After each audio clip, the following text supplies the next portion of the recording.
Assalamualaikum warahmatullahi wabarakatuh. Perkenalkan, nama saya Mardian Sakairi. Saya berasal dari UIN Suskaryau, khususnya di Fakultas Syariah dan Hukum, jurusan Ilmu Hukum. Di sini saya akan menjelaskan beberapa materi tentang hukum laut guna melengkapi tugas dari dosen Bapak Darwis SHI SHMH.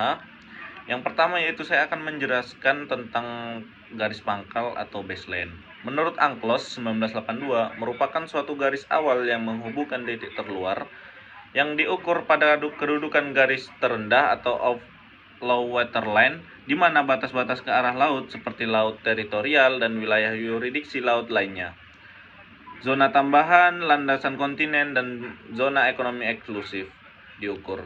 Dengan demikian, garis pangkal merupakan acuan dalam perkiraan batas terluar dari wilayah-wilayah perairan tersebut. Yang pertama yaitu ada garis pangkal biasa atau normal baseline. Garis pangkal biasa yaitu garis terendah sepanjang pantai pada waktu air sedang surut yang mengikuti liku atau morfologi pantai pada mulut sungai teluk yang lebar mulutnya tidak lebih dari 24 mil dan pelabuhan garis air terendah tersebut dapat ditarik sebagai suatu garis lurus. Yang kedua yaitu garis pangkal lurus, yaitu garis air terendah yang menghubungkan titik pangkal berupa titik terluar dari pantai gugusan pulau depan. Yang ketiga yaitu garis pangkal penutup atau closing line. Garis pangkal penutup dalam konteks garis pangkal kepulauan dilakukan dengan menggunakan garis penutup yang dibedakan ke dalam garis penutup teluk, garis penutup muara sungai, terusan, dan kuala, dan garis penutup pada pelabuhan. Yang terakhir itu garis pangkal lurus kepulauan atau sering disebut dengan archipelagic baseline. Dan materi yang kedua yaitu tentang perairan pedalaman. Perairan pedalaman yang terletak ke arah dalam dari garis batas pengukur laut, teritorial, atau pengukur zona-zona maritim lainnya. Secara umum terdiri dari garis pangkal lurus atau strike baseline. Terdapat macam-macam perairan pedalaman yaitu teluk, sungai, kanal, muara, dan pelabuhan. Dan materi yang ketiga yaitu perairan kepulauan. Negara kepulauan berdaulat pada penuh atas perairan kepulauannya tanpa memperhatikan kedalaman atau jaraknya dari pantai, dan kedaulatan penuh tersebut meliputi ruang udara di atas perairan kepulauan, juga dasar laut dan tanah di bawahnya, dan sungai kekayaan terkandung di dalamnya. Perairan kepulauan sebelumnya tunduk pada rezim laut lepas, tapi setelah berlakunya UNCLOS 1982 sejak tanggal 16 November 1994, maka perairan kepulauan tunduk pada rezim kedaulatan penuh negara kepulauan. Yang keempat yaitu tentang laut teritorial. Laut teritorial atau perairan teritorial adalah wilayah kedaulatan suatu negara pantai selain wilayah daratan dan perairan pedalamannya. Sedangkan bagi suatu negara kepulauan seperti Indonesia, Jepang, dan Filipina, laut teritorial meliputi pula suatu jalur laut yang berbatasan dengan perairan kepulauannya, dinamakan perairan internal. Termasuk dalam laut teritorial, pengertian kedaulatan ini meliputi ruang udara di atas laut teritorial serta dasar laut dan tanah di bawahnya. Kedaulatan atas laut teritorial dilaksanakan dengan menurut ketentuan konvensi pelaksanaan Perserikatan Bangsa-Bangsa Hukum Laut UNCLOS 1958 dan 1960, karena kedua konvensi menetapkan bahwa lebar laut teritorial setiap negara adalah 3 mil. Laut diukur dari garis pangkal.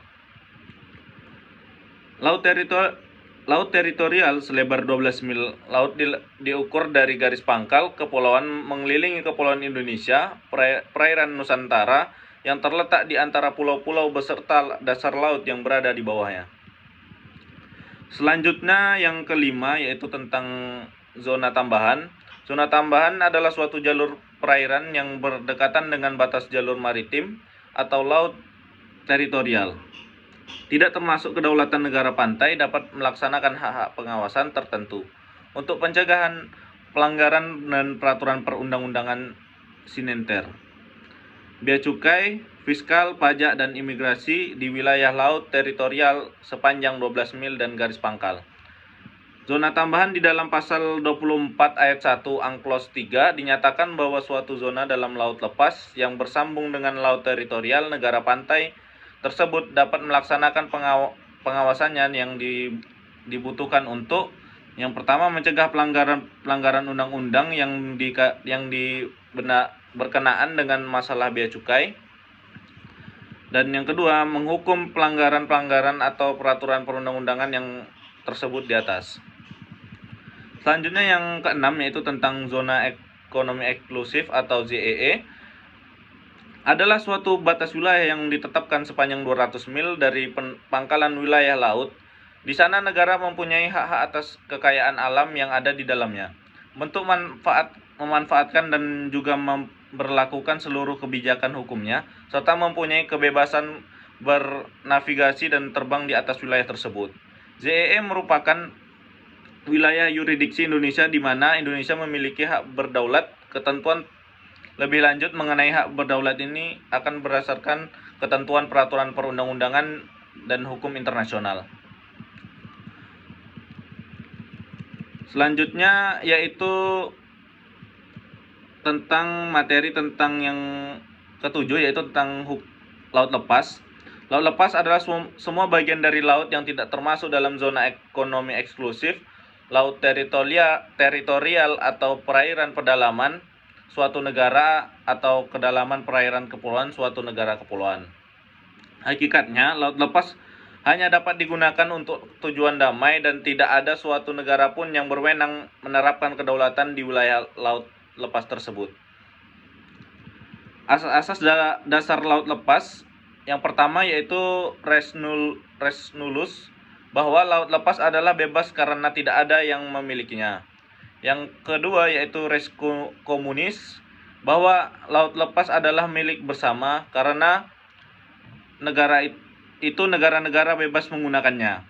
Yang ketiga yaitu sebagai bagian dari domain publik internasional, sifat kegunaan laut lepas dapat digunakan untuk kepentingan bersama masyarakat internasional. Prinsip-prinsip laut lepas.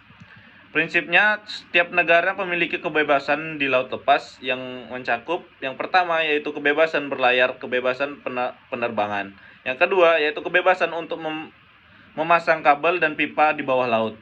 Dan yang ketiga, kebebasan untuk membangun pulau-pulau buatan berdasarkan hukum internasional.